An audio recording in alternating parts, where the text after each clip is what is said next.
A very good morning to all the senior dignitaries and the student managers present here. I, Suman Kumari, the student manager of Balaji Institute of International Business, with a great privilege, wants to welcome Dr. Yasho V. Verma. Dr. Yasho V. Verma has taken over as the Director Home Appliances of LG Electronics India with effect 1st January 2010 and is now looking after business operations of the company from his earlier role as Director HR and MS for LG India. He joined LG Electronics as VP in 1997. With effect from 1st January 2008, he was elevated as executive in the LG global hierarchy. He has been the first non-Korean to reach this level of LG global hierarchy.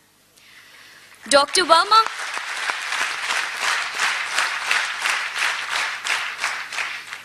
Verma is an engineering graduate with post-graduation in business administration and PhD in area of organizational behavior from Indian Institute of Technology, Kharagpur.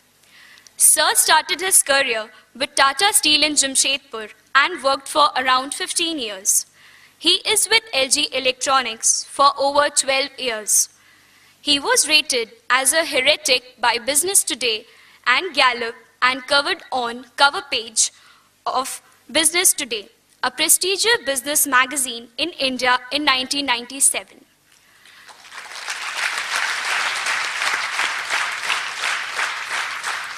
He has delivered several lectures in India and abroad and has addressed board of prestigious companies in India and abroad with ITC, JK Group, Ispat Group, Bangkok.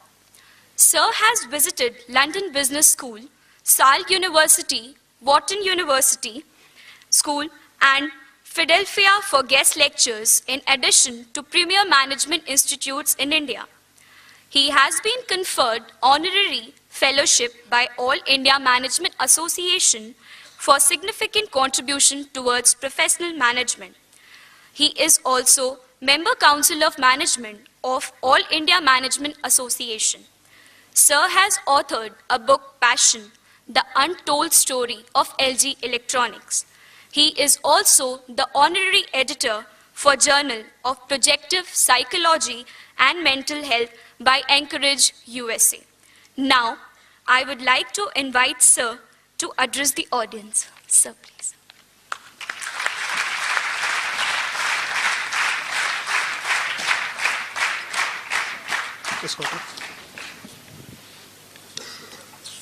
Professor Bala, I always say we have a very, very special relationship for over 1 decade. And I have always acknowledged that the missionary zeal and the energy which he has is worth emulating. It is tough at times when you go through ups and downs. The dignitaries who are at the dais and the future corporate managers. I don't talk in big jargons, but I'll throw some concepts through examples which are happening, some of them which have happened with me, to let you understand what is very critical in the future business scenario of tomorrow. Economy, unlike India, where a lot of political parties, I am apolitical, feel that economics should not dominate over the country is a wrong concept. And I remember about 2.5 decades back, I was listening to Mr. Alvin Toffler. You all might have read his Future Shock or might have heard his name. He was a mentor to Indira Gandhi at that time, and he had worked very, very closely with a couple of governments which were developing. So I had asked him a question 2.5 decades back. Mr. Toffler, please tell me that whenever there's a developing country, what is more important? Is stopping corruption or handling the economy? He said, be very, very clear. In a developing country, corruption becomes a part of the system.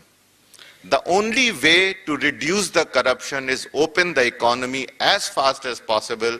Because when you have very little controls or stopping things, the corruption reduces. I think I have mentally debated this statement for about 2 decades, and I find it is the very, very right statement which he made. Like the industry which we are in now, consumer durables, we don't bother about politicians. Howsoever nuisance value they have, howsoever whatever, I'm being recorded, but just cut it off. But wherever the industries which are governed by controls, they have to bother. And the approach which a lot of people are saying is stop corruption so that the country's thing doesn't go out, I think it's an absolutely farce. Because you cannot stop corruption where everyone who is in the controlling authority is corrupt. Or maybe not everyone, maybe majority of them are corrupt. The more you open the economy, corruption will reduce to only very, very few levels. And this is a harsh reality. Second point is, in the process, and last night I was hearing to Dr. Manmohan Singh, very convincing, and the steps which they have taken, I think they are going to take a step in next 1 week, because last night at about 11:30, finance ministry people were, again, don't record all those things, finance ministry people were talking to me on my phone and asking me my suggestion on various things which they want to do next week.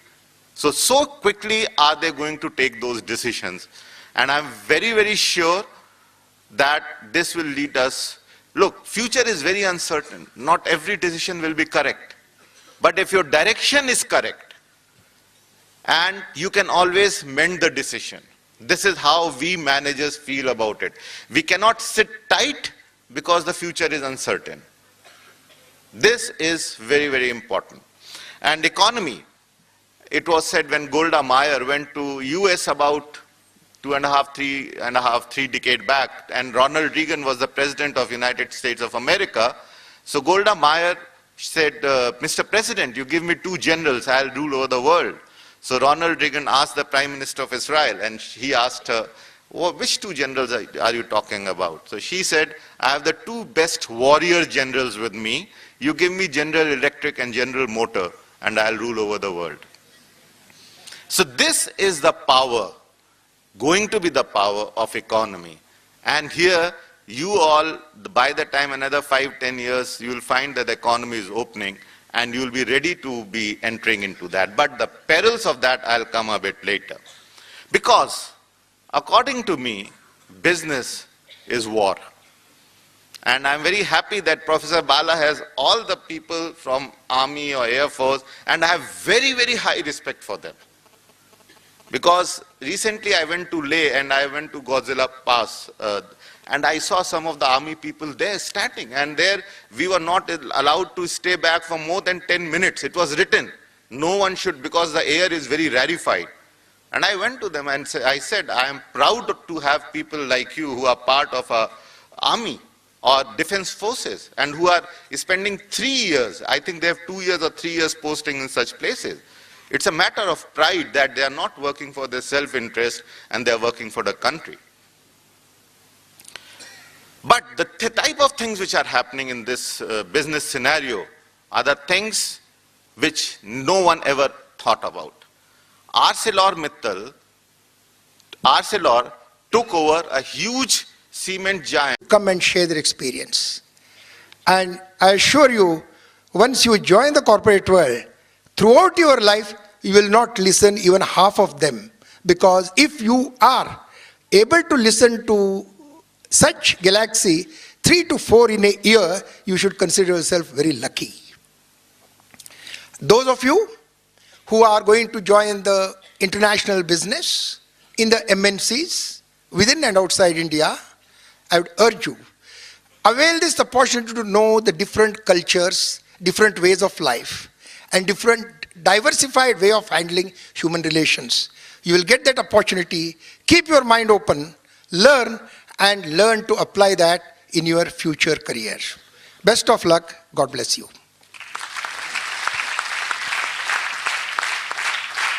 Thank you, sir. May I now request our beloved Bala sir to address the gathering.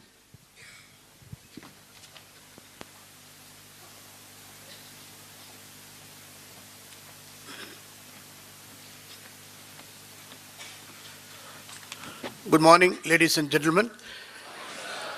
I join you all in welcoming our beloved Yashu Verma sir as the chief guest for today's HR meet.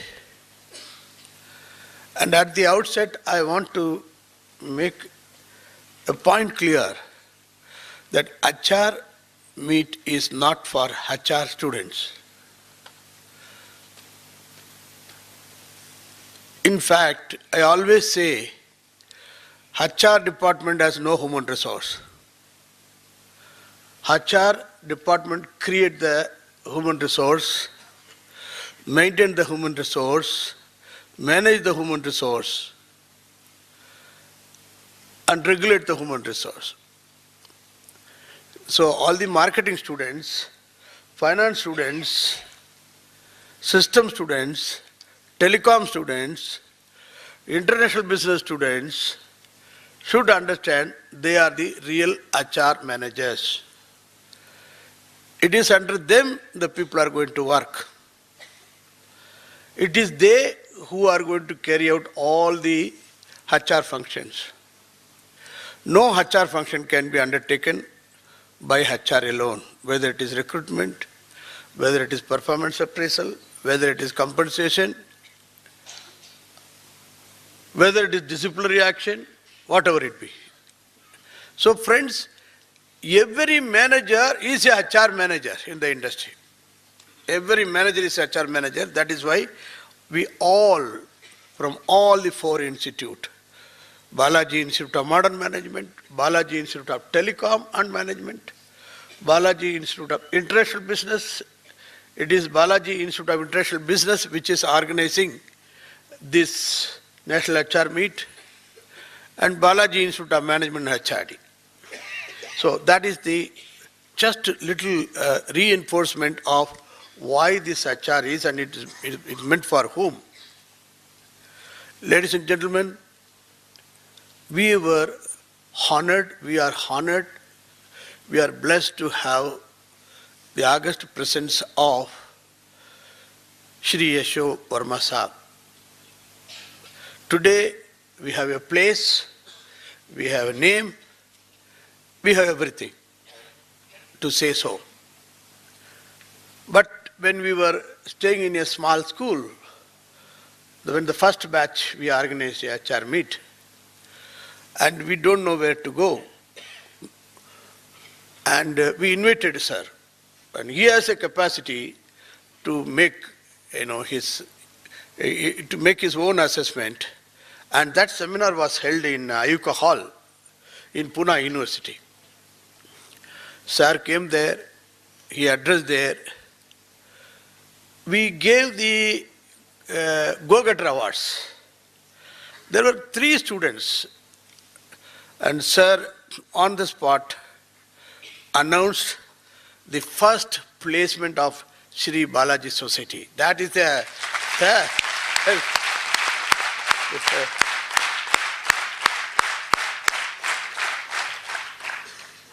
and we gave the LG awards, and that student got the Go-Getter Award as well as LG Award.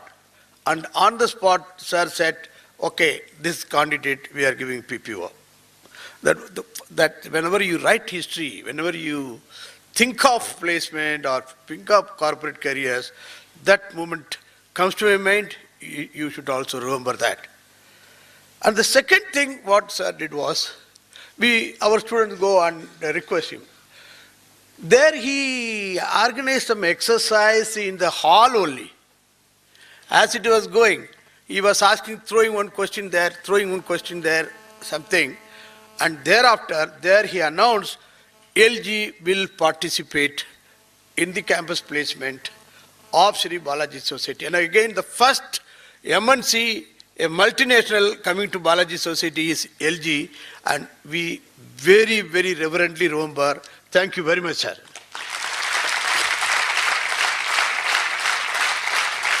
And we present everywhere.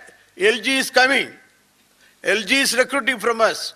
Lot more companies joined us. They also said, Acha, LG is coming.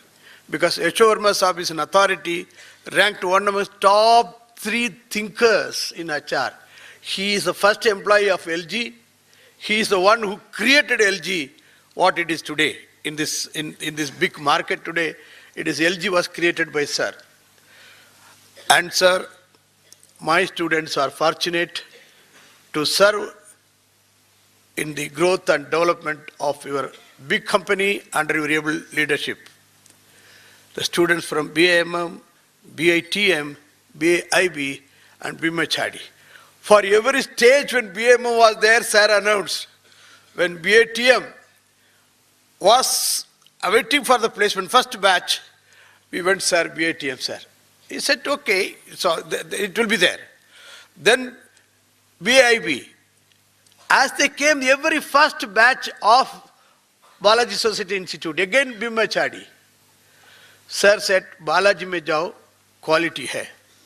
Milega, we have seen your students. Ladies and gentlemen, there was a recent function in Mumbai. It was attended by many veterans were there, corporate veterans. Sir goes to the auditorium, he was receiving an award, LG was receiving an award. He said, two things inspires me. One, Bala, and other. And to say that in this big sabha is a great moral booster. Probably my energy comes from that kind of encouragements. Sir.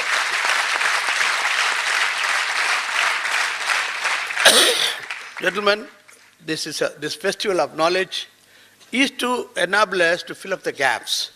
You all are waiting for your corporate entry. You all are waiting to become the corporate citizens.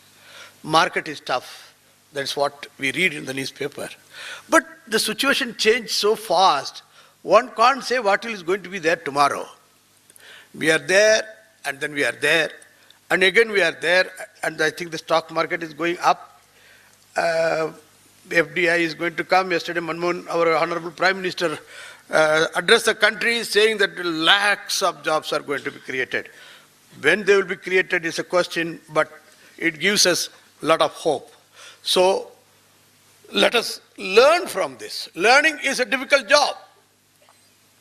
Learning for any job is difficult. Whenever you feel little difficult, that you are finding it difficult, think about the person sitting in the 18th floor, tried to paint hanging in a rope. Very difficult job. Think about those fishermen who are going deep sea to earn their money.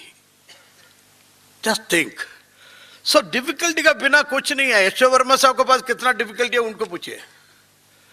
Manmohan Singh के पास कितना difficulty है उसको मालूम है. बिना difficulty कुछ होता नहीं है. And let us take it as a challenge and let us try to show attention. At a time, our focus should be on the speaker and very carefully listen and internalize. Then nobody can beat you.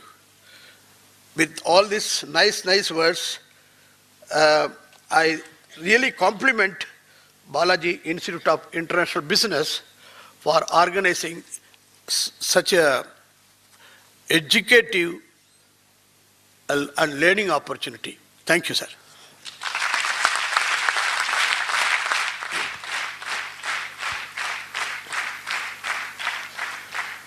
Thank you, sir. May we now call upon Suman Kumari, Student Manager, Balaji Institute of International Business, to introduce our chief guest.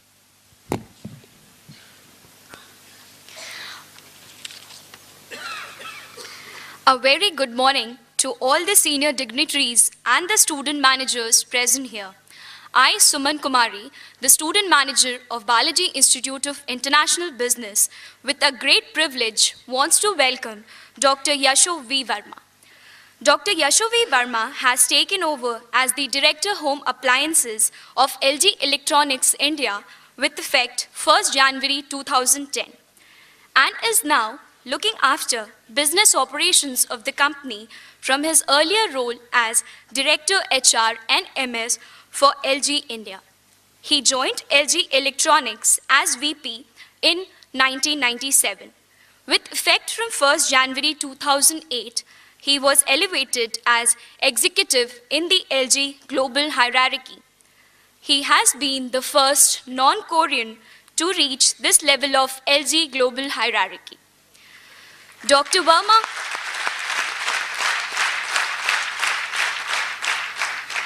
Dr. Verma is an engineering graduate with post-graduation in business administration and PhD in area of organizational behavior from Indian Institute of Technology, Kharagpur.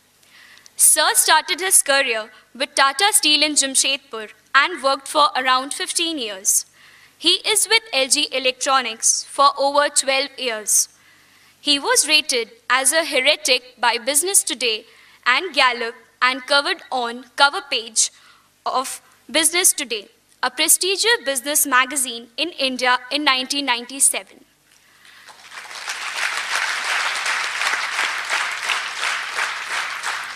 He has delivered several lectures in India and abroad and has addressed board of prestigious companies in India and abroad with ITC, JK Group, Ispat Group, Bangkok. Sir has visited London Business School, Sal University, Wharton University School, and Philadelphia for guest lectures in addition to premier management institutes in India. He has been conferred honorary fellowship by All India Management Association for significant contribution towards professional management. He is also Member Council of Management of All India Management Association.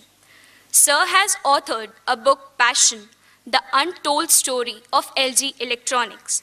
He is also the honorary editor for Journal of Projective Psychology and Mental Health by Anchorage, USA. Now, I would like to invite Sir to address the audience. Sir, please.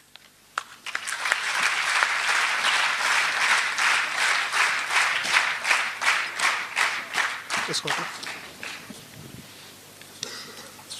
Professor Bala, I always say we have a very, very special relationship for over 1 decade. And I have always acknowledged that the missionary zeal and the energy which he has is worth emulating. It is tough at times when you go through ups and downs. The dignitaries who are at the dais and the future corporate managers.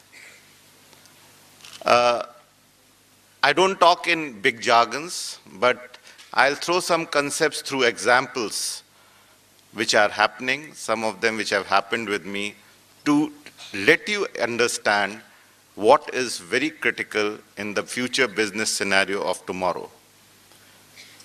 Economy, unlike India, where a lot of political parties, I am apolitical, feel that economics should not dominate over the country is a wrong concept. And I remember about 2.5 decades back, I was listening to Mr. Alvin Toffler. You all might have read his Future Shock or might have heard his name.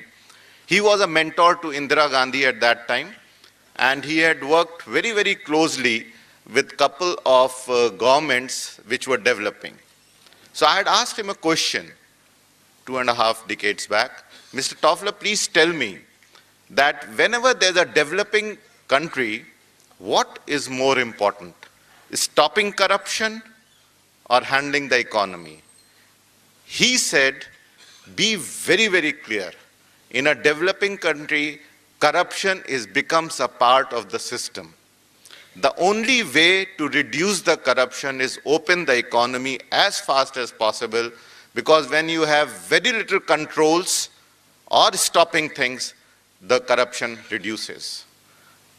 I think I have mentally debated this statement for about 2 decades, and I find it is the very, very right statement which he made. Like the industry which we are in now, consumer durables, we don't bother about politicians.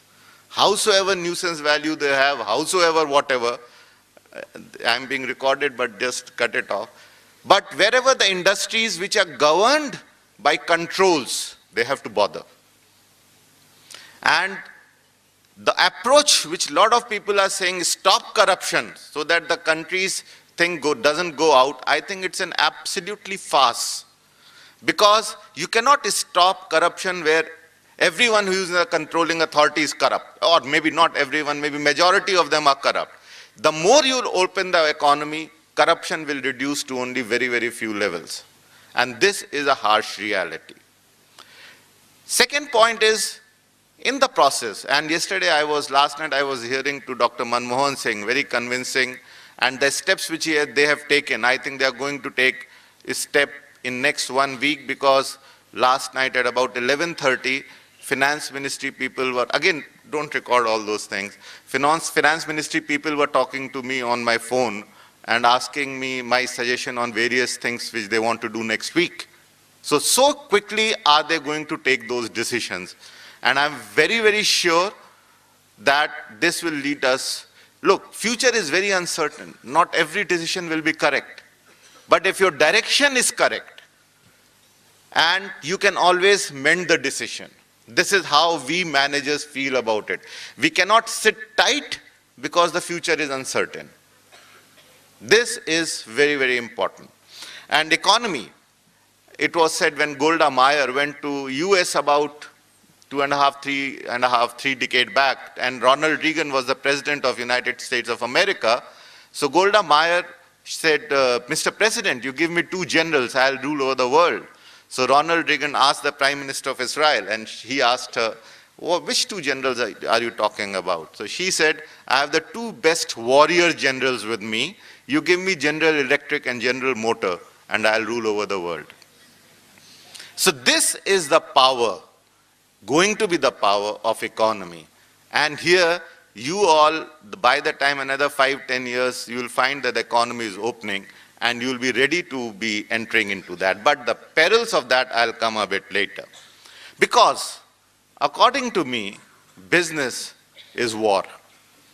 And I'm very happy that Professor Bala has all the people from Army or Air Force, and I have very, very high respect for them. Because recently I went to Leh and I went to Godzilla Pass, and I saw some of the army people there standing, and there we were not allowed to stay back for more than 10 minutes. It was written, no one should, because the air is very rarefied. And I went to them and I said, I am proud to have people like you who are part of our army or defense forces and who are spending 3 years, I think they have 2 years or 3 years posting in such places. It's a matter of pride that they are not working for their self-interest and they are working for the country. But the type of things which are happening in this business scenario are the things which no one ever thought about. ArcelorMittal took over a huge cement giant with 10% market share. Tata Steel, which had 3% market share in steel industry globally, took over Chorus, which had over 19% of market share in the world. A dwarf taking over a giant. A brand like Videocon took over a brand like Electrolux in India.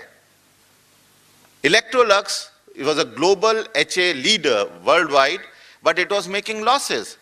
In garden appliances, their revenue was about 35% and profitability 65%, so they decided to sell off their consumer durable industry. And a good brand like Videocon taking over Electrolux, unheard things are happening, and unheard things will be happening in future. No one can predict anything what is going to happen. The war between Apple and Google, how many of you are aware of? Apple and Samsung. Yes. This war is about supremacy of product innovation. I have read Steve Jobs' biography, and I am convinced he was a maverick, he was mad, but he was an innovator. He was not a wonderful leader. He was a crazy leader. But he was an innovator to the extent for 7 or 8 years, he didn't purchase even one furniture of his house. He used to sit in a floor of the house because the furniture, the type of design of furniture which he wanted was not available in the market. And he said, I'll not compromise.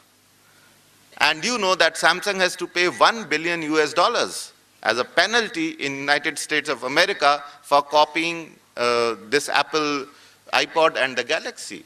And now they are going to move to to Europe countries also for the same type of penalty. And I was surprised when the co-founder of Apple said, I'm not happy with the penalty money. I didn't want the penalty money. I wanted it to be stopped. So see their values. Their values is, Steve Jobs had started this case when he was alive, and it is mentioned on record. He said, I will beat them even if I am dead, because I will not allow a company which copies another company. This is the worst thing which can happen. This is the value. And the whole Chinese economy is depending on copying. You go to the Silk Road in any city, you'll find all the best brands, and for $10, $10 I've said more, $10 3 watches. And last year when I had gone, someone very senior from Korea had come and he took $10, 3 watches, Rolex. And looking better than Rolex, the finishing, aesthetics was better than Rolex. And he asked me, how much will it last? I said, maybe 1 month. He said, no, I have spent, how can I have to present it to my maid? And she, in Korea and all, getting maid is very difficult, no?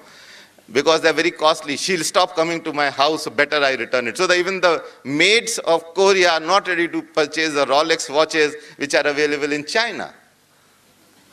Realities is, it is product, it is hard work and all things.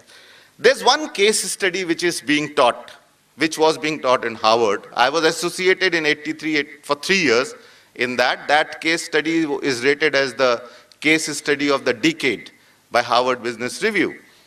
And 2 professors of Harvard started it when one gentleman in 1982 started a semiconductor industry in US. Semiconductor industry is a very high capital intensive industry, and till 1988-89 it went through up and up. Every product goes through ups and downs, business cycles are there. But it went up and he made huge profits, and it grew to be number 2 in semiconductor industry in the United States.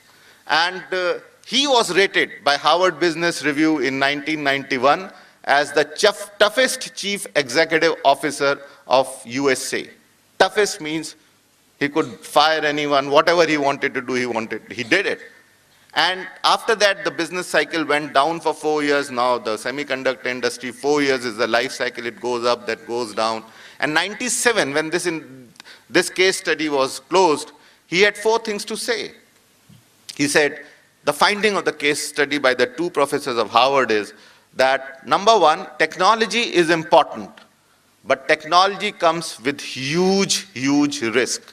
First is, you put millions of dollars in creating a technology.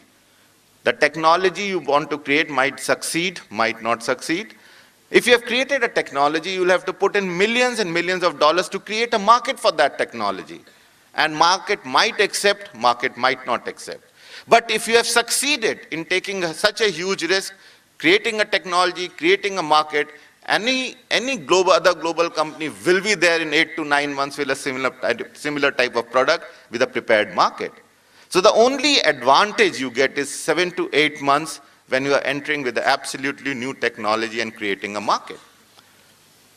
Second thing, which he said, is if you have to manage a global organization, you have to run it as per the local needs, local cultures, local nuances, local contradictions and paradoxes.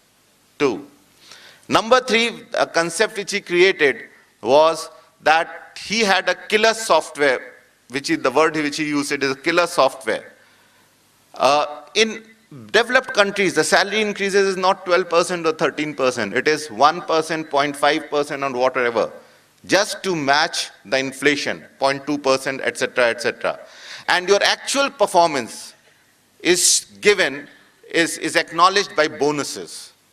Bonuses could be $4 million to 0. Totally depend, as in my case, because I'm in a global hierarchy. If I don't perform, I'll get no bonus. If I perform, sky is the limit.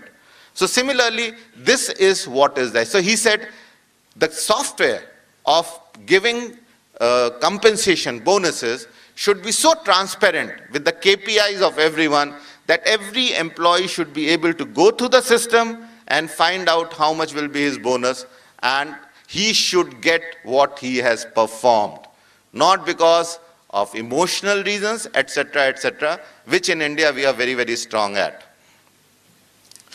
Last he said was that if you have to run an organization, you should give rewards which people cannot, those who have performed extraordinary should not even believe this is the reward they get. In most of the organization, reward is always capped. And findings are, because the rewards are capped, so the performance also gets capped. So if a person, and when I was invited 5 years back, 6 years back by Parvez Musharraf, I delivered this lecture, and two of the banks there, like RBI and SBI in India, National Bank of Pakistan and National NBI, two banks executed that. And 2 years later, I got a letter from the president of Pakistan saying it has done wonders. It's a matter of mindset.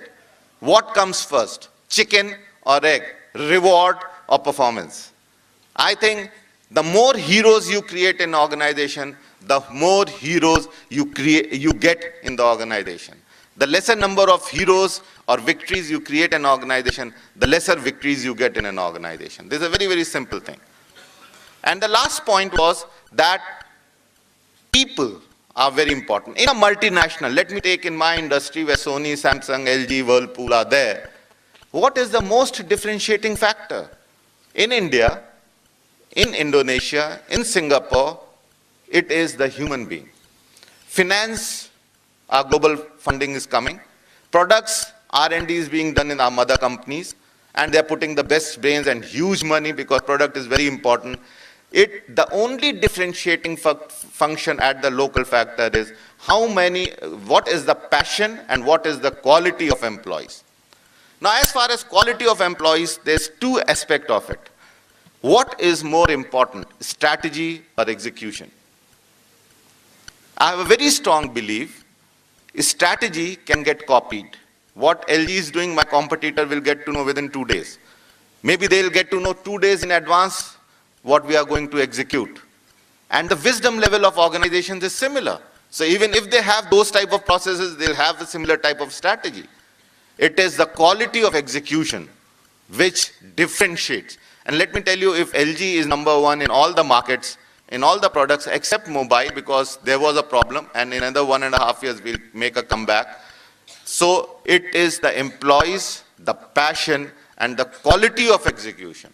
And that is why when Professor Bala was saying that from the first year LG started taking people from Balaji, was the reason when I interacted, I found the value thoughts which we had and the value thoughts which he was cultivating in his institute was similar.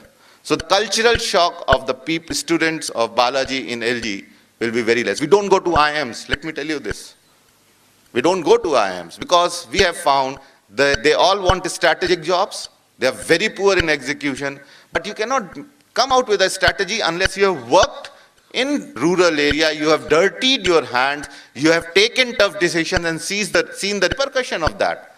A strategy cannot be made sitting in an air-conditioned room. In this particular thing, because I want to give a bit more time for question and answers, I want to touch two parts, three points more. Knowledge is very important, but attitude is more important. Actually, lot of things are not in our hands. Whether you are at a point at the right time, not in our hands.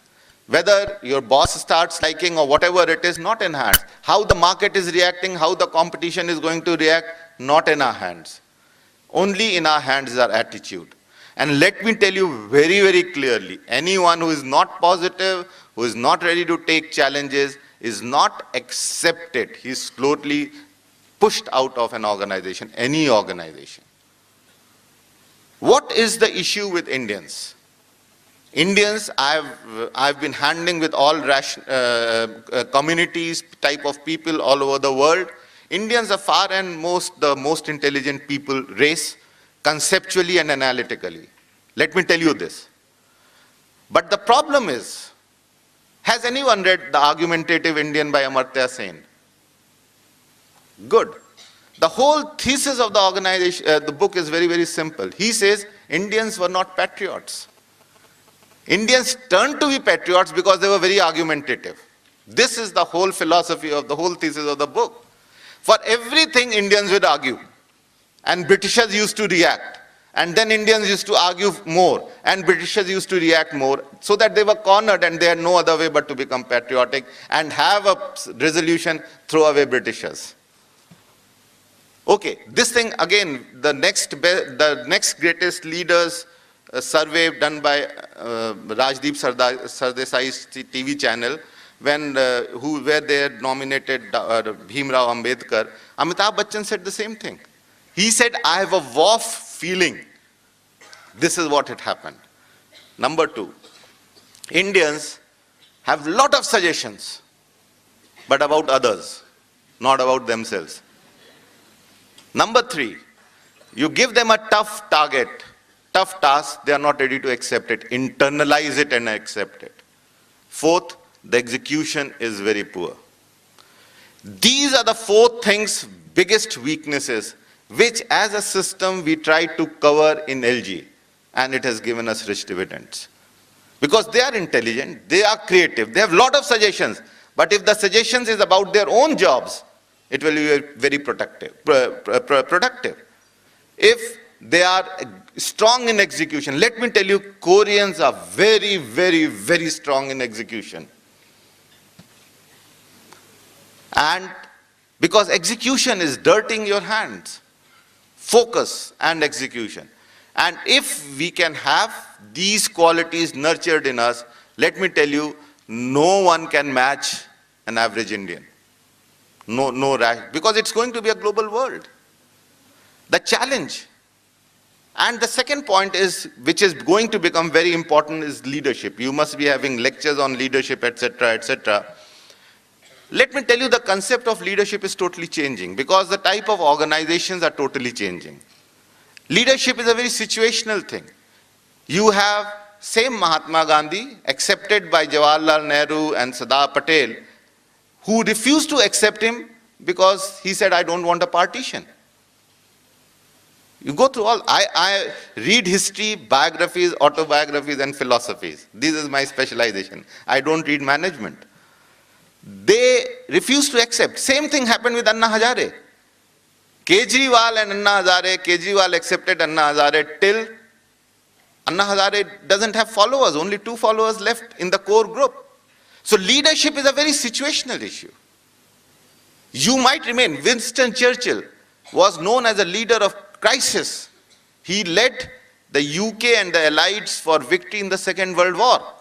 And the next election he was thrown out. He was a leader of crisis but not a leader of peace.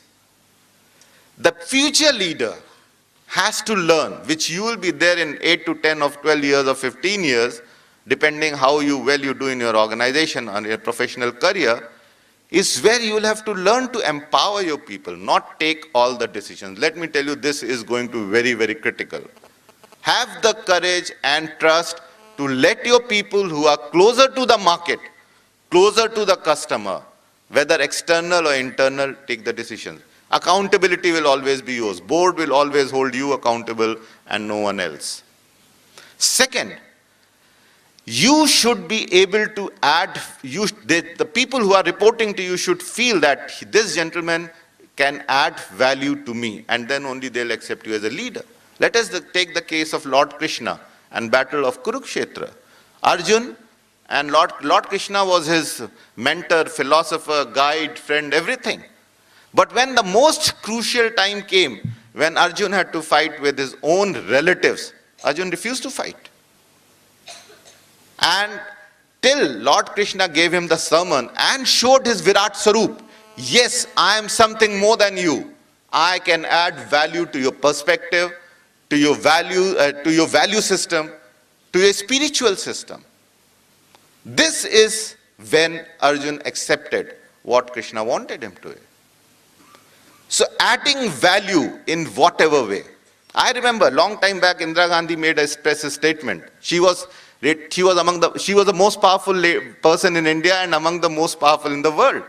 She said, I cannot change even a single person thinking. The most powerful person in the country is saying, I cannot change the mindset of a single person. Can you create that value? J.R.D. Tata had a different thing. Narayana Murthy has a different thought of process. The real leader of tomorrow will be on whose you have so much of trust that when he takes something, tells you something, you will listen to him.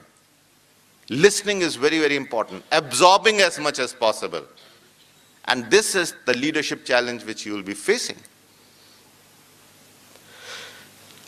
One more point. 3 examples are my favorite examples, and at the cost of repetition, I'll give it. Here again, innovation. How you work and how you will be working next year and next to next year, next to next year has to be totally different. And there are 3 important factors for that. Albert Einstein's name you all must have heard of.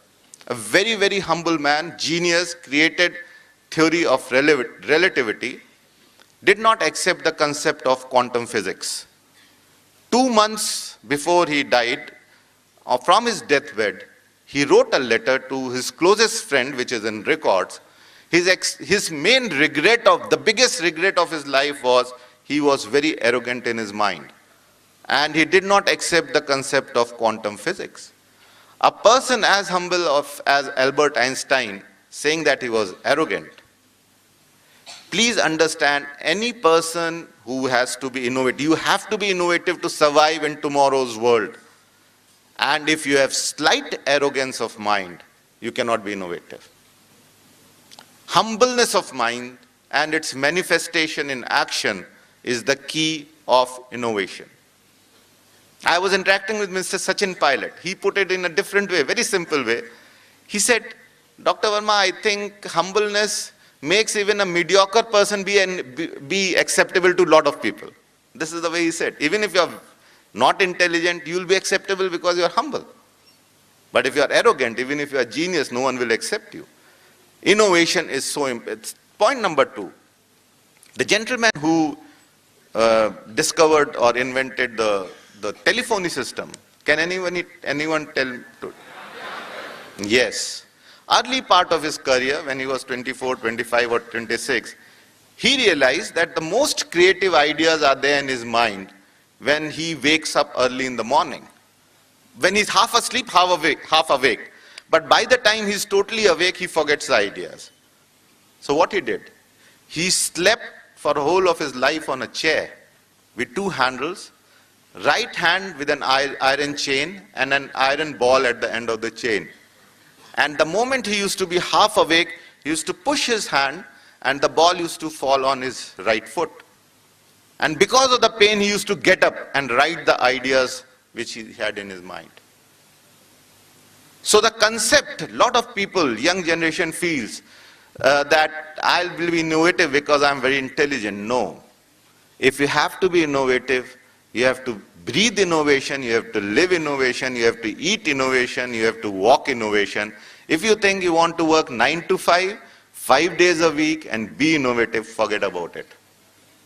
Corporate area is not your area in next 10 to 15 years because the life is going to be very, very tough. Let me tell you, people like us till 95, 97 had a very easy life because there was a protectionist attitude of the government towards business, of the business that we should not sack people. It was sacrosanct, don't sack. Now if you don't perform, you are not there. So you can only perform if you are innovative. Third and the last point is, Evan Levitt, he took over as president of Harvard Business School in 1860s or 70s. He got a 2 term of 5 years and he had 2 values. One value that he should have the best professors in Harvard Business School. He went around the world, he hired the best professors, paid them very high salary, and there was a reaction of the existing staff. They approached the board twice to remove President Evan Levitt, but somehow board backed Evan Levitt. Second thing, which is a very, very normal practice outside India, is that he said, I have a second value that human intellect is so brilliant, there's a brilliance in human intellect. He knows, the human intellect knows what has to be done. He should have the freedom, a student should have the freedom to decide from medical to physics, physics to arts, engineering to arts, wherever he wants, he can go for his specialization. India, it is still not there. You have if you are doing medical, then you should go in medical line. If you are engineering, then go in, at the maximum you can go in business administration. These two things changed Harvard Business School. And for decades and decades, Harvard Business School was undoubtedly the best business school in the whole world. Till after 80s, when you have every year Ivy League ranking and it is among the top 10, sometimes it is fourth, sometimes it is second, based on so many criteria. So the values and the courage to apply those values are very, very important. If you have a value to be innovative, which will apply to, you should have the courage to do it. You will have a lot of problems, but that will take you to the future. The biggest challenge of future, 10 to 12 years, is, let me explain the trend which is happening. When I started my career in 80s, a lot of people used to go to Middle East to earn in dollars, because the salaries were very low here, extra jobs were not, very advanced industries were there. The trend has totally changed now. At senior level, the salaries in India are global. At middle senior level, also the packages are global. Now, the issue is, this trend will go down. The more the salary at various levels, the lesser will be the jobs. The levels will also go away. But when there will be a vacancy in any company, whether it is in Pune, whether it is in Jamshedpur, whether it is in Madurai, whether it is in Coimbatore, it will be on the online of that online site of that company. And the packages will be more or less global. And India is the only country which is going for that job in that city, or for that matter that state, or for that matter that region or the country. You'll have to be among the best in the world. And if you will not be among the best, you will not have a job. This trend is very simple. And by the time you will be 40s, the average age of retirement is going down. Government might increase it to whatever. But because of the burnout, people are retiring. 52. I'm very sure by the time you'll be there, you'd like to retire, you'd like to earn money, save money, and retire by 48, 49. This is the challenge which you'll have. And you'll have to be on your toes. The missionaries, when I said that, Professor Bala, I really admire, these things will matter. Thank you very much.